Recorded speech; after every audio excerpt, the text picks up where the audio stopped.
Hello. Perfect. Hello.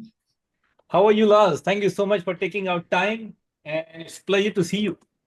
Yeah, thank you for having me. I'm doing fine. It's a bit cold over here in Sweden, but other than that, it's fine. Awesome.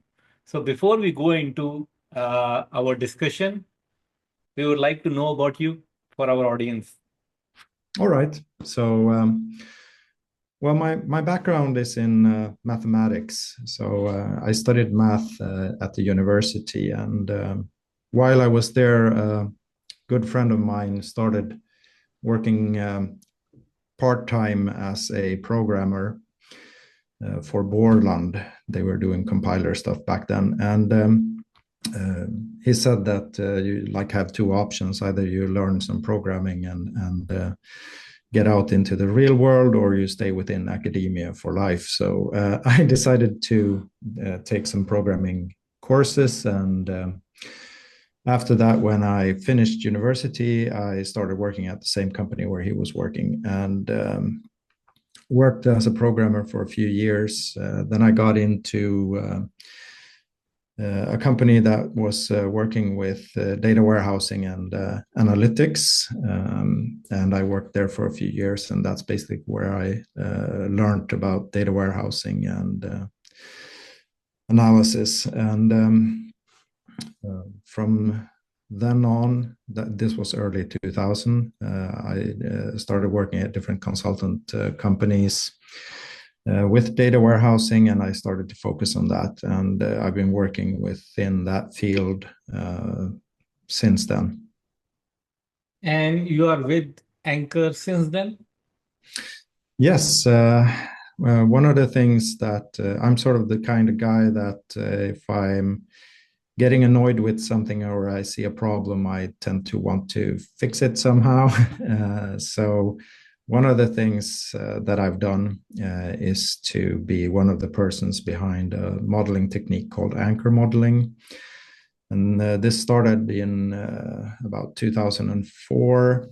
The consultant company I was working with had been doing data warehousing for a while, but we saw that the lifespan of a data warehouse wasn't very long. So back then it was mostly Kimball style. And what we saw was that after between 3 to 5 years, our clients would have to sort of redo everything from scratch.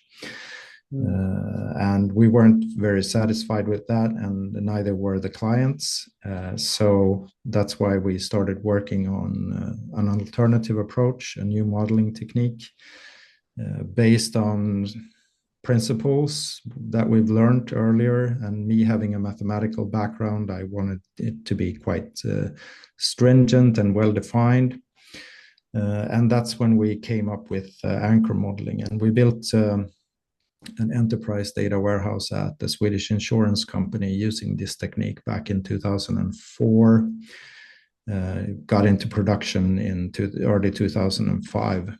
And as far as I know, they are still actually using anchor modeling at this insurance company. So that's good confirmation that it has achieved one of the goals that we set out, which was to increase the lifespan of a data warehouse. So am I correct to say that you are the founder of Anchor Modeling? Well, you could say that. I mean, I'm the one who's running, I own the domain anchormodeling.com, and I'm the person who has been doing most of the research within anchor modeling. What happened was it was I and one of my colleagues, Olle Regart, we started the anchor modeling technique back in 2004. We used this at that insurance company I mentioned, and then we started to use this at a few other clients that we had at this consultant company. In 2007, we started to realize that this was probably something that was good enough to show for a broader audience. So we went to the Data Warehousing Institute. They had a conference in Amsterdam in 2007.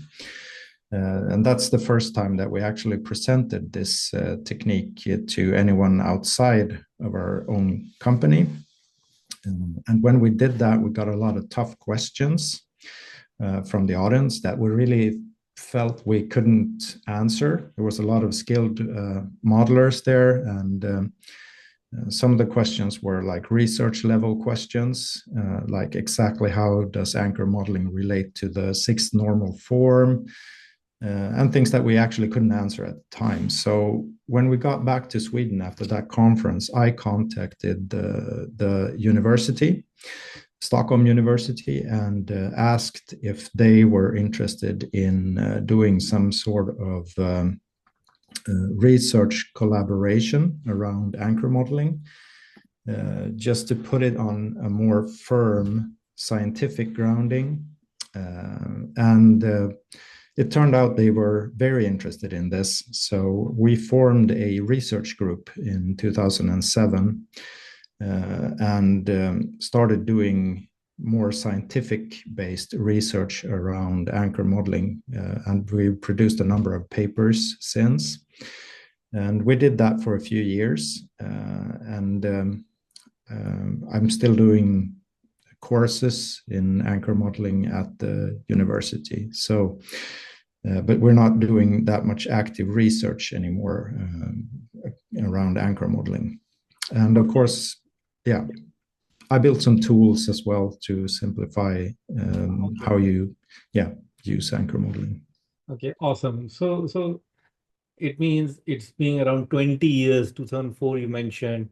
Yeah. And before we go into technicalities, may we understand that how many customers do you think in how many regions anchor modeling has been implemented? Because I haven't come across anchor modeling in at least in Asia. I haven't been. No, I don't think it's that big in Asia. I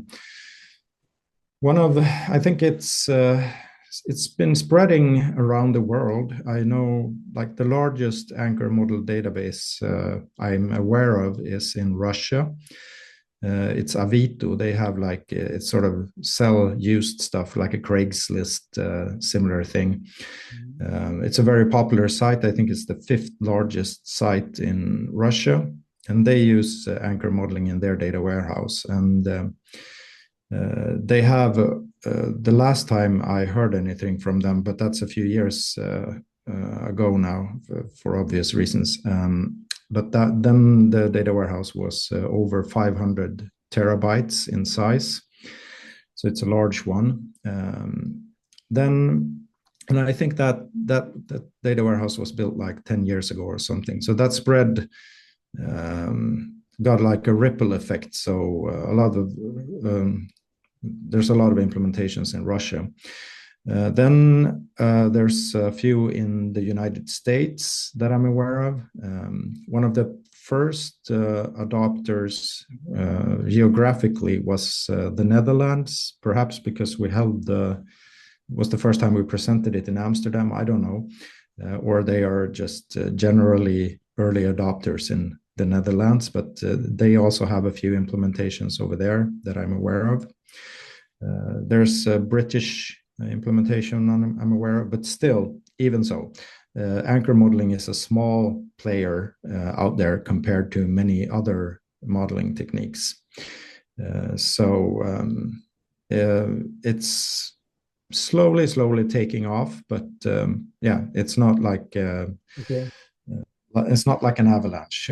No, it's okay. So now we have the basics of uh, anchor modeling. So rather before we go into it, right, more technicalities. So I am a solution architect. I will go into detail and we will really understand if you got a chance to look into our other podcast on focal and Yeah. vault. So we really go inside. Before that, how much, not technical, how much you are related to data vault and focal?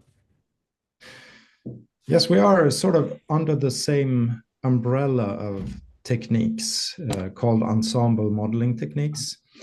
And this is something that we figured out like over the years, but we share some similarities in the sort of the way we structure the modeling around things that are mutable and immutable. Then we have, of course, a number of differences as well. Both we share a lot of similarities and we have some differences also. But we believe that we share enough similarities to put all of these three techniques under the same umbrella, which is the ensemble modeling techniques. Yeah. Okay. So let's spend a couple of minutes on ensemble data modeling techniques. Can you a little bit elaborate that under and bring these three under that umbrella before we go further? Yes. So one of the big issues that we saw when we designed anchor modeling was the way you manage time in databases. So whenever you have versioning, things that change over time, there were as many different ways to tackle this problem that there are people, I think, out there. So whenever we looked at data warehouses, we would see like lots of different ways to manage time in a data warehouse. And managing time in a data warehouse is not a simple task. So it's quite complex. And that means that a lot of people were doing it also not correctly. They were like having bad types of versioning in their data warehouses that led to issues.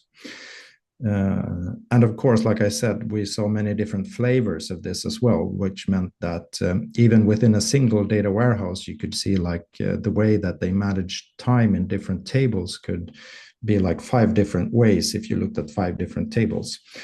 And that's of course not good from a maintenance perspective. And this is sort of the core issue that I think binds us together within ensemble modeling. So what all of these techniques do is to separate things that can change over time from the things that never change over time. And that's sort of the foundation of it. And then we have some differences in how granularly at what level we manage time. But the core similarities are around the way we manage time. Then in all of these techniques also, when you look at the modeling aspect, we model core business entities. Like if you come to a business, you have like customers, invoices, things like that, core business concepts. And all of the techniques are built around this concept of actually looking at a domain that you're modeling and looking at what this domain is working with. And we try to model quite close to the domain. And we get this type of model where you have these core business entities and you have things that are related to these attributes and relationships. And within ensemble modeling, we call these constellations because all of these techniques decompose this into structures that are bound together but reside in different tables. So we call all of these tables that sort of belong together around the customer, like for the customer constellation. So that's the similarities, and that's sort of the foundation for ensemble modeling techniques. Okay, now let me draw a picture for our audience, which I normally do. We have this whole holistic architecture where we have landing, then we have staging, and then we have transformed. This is a traditional data warehousing layers. Now, in transform layer, we have broken down to 2 pieces. One is data preparation layer, and the other one is data serving layer, where normally semantic layer sits, right? Now, when we have data comes into landing, then it goes to staging, and there are multiple ways what to do in staging. I'm a big fan of doing a basic cleansing over there. Like example is multiple date formats should be same format. If there are spelling mistakes, correct the spelling mistake. If there are special characters, remove the special characters.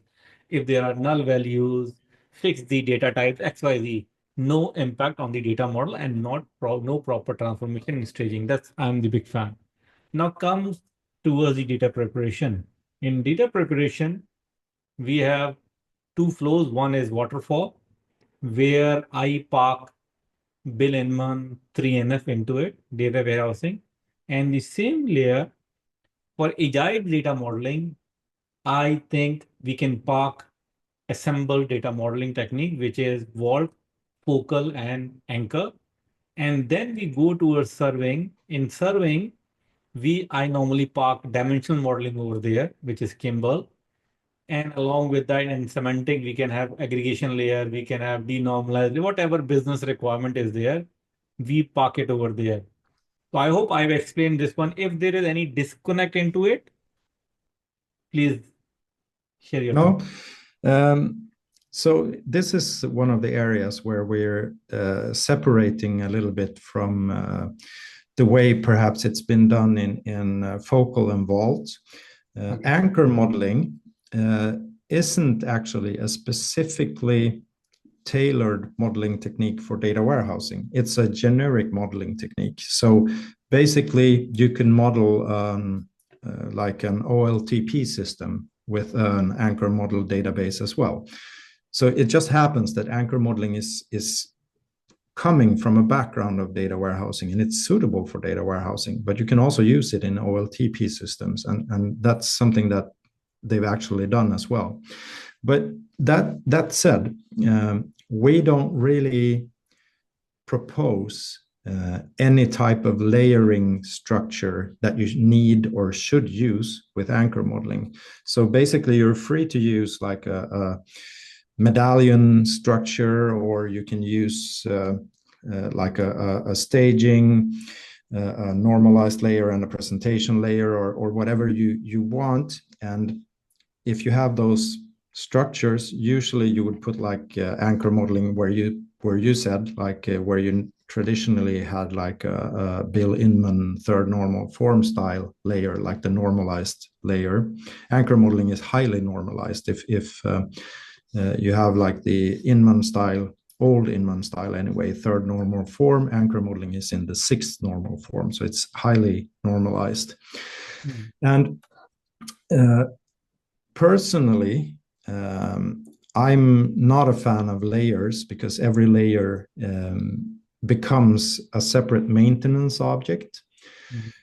So I try to reduce the number of layers as much as possible. So at the clients where I've been implementing anchor modeling, we usually don't have a separate presentation layer. We actually use the anchor model as both the sort of gold standard layer as well as being the presentation layer. So when we do business logic and create calculated attributes and members and stuff like that, it's something that we actually put back into the anchor model. So the anchor model also holds calculated and values and stuff like that.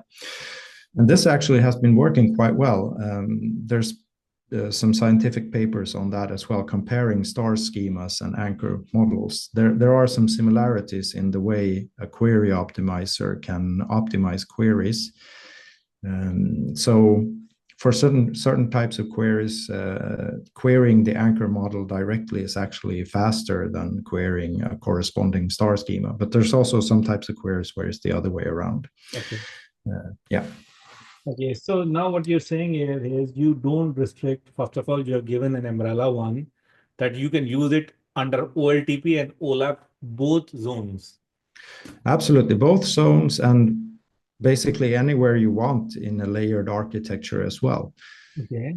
Yeah. Okay. And you're saying you are not a big fan of creating multiple layers. It means if someone is pulling data from source system, rather than putting into a landing area, you don't mind, you put it directly into anchor and based on the domain.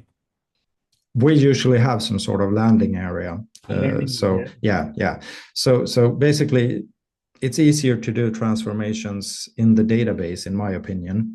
So usually the way we do it is to actually do like an ELT Okay, yeah. Okay. ELT way. So we extract something from a source. It has a landing area where we load it into the database, and then we do some transformations that are needed in order to get it into the anchor model. So usually there's a landing area. That's the way I prefer to do it anyway. I like to do transformations within SQL. I mean, if you look, there's the other way to do it. If you have like integration services or some other ETL product where you can actually do the transformation on its way into the database. But I'm not a big fan of that because from my perspective, maintaining those types of products usually become more expensive, and it's harder to do that metadata driven than what you can do when you put things in the database first. Yeah, I absolutely agree. Reason being, another reason is not to connect directly from source system is then you have multiple systems integrating together. Tomorrow, if there are patches in source system, there are upgrades in source system, and that is not compatible with your database, so that breaks. So there are many reasons. So I'm also a big Yeah. fan of having a landing area. Uh, okay, fine. Now from landing to direct anchor. Okay, now let's go really deep. Let's make it difficult. Yeah. Now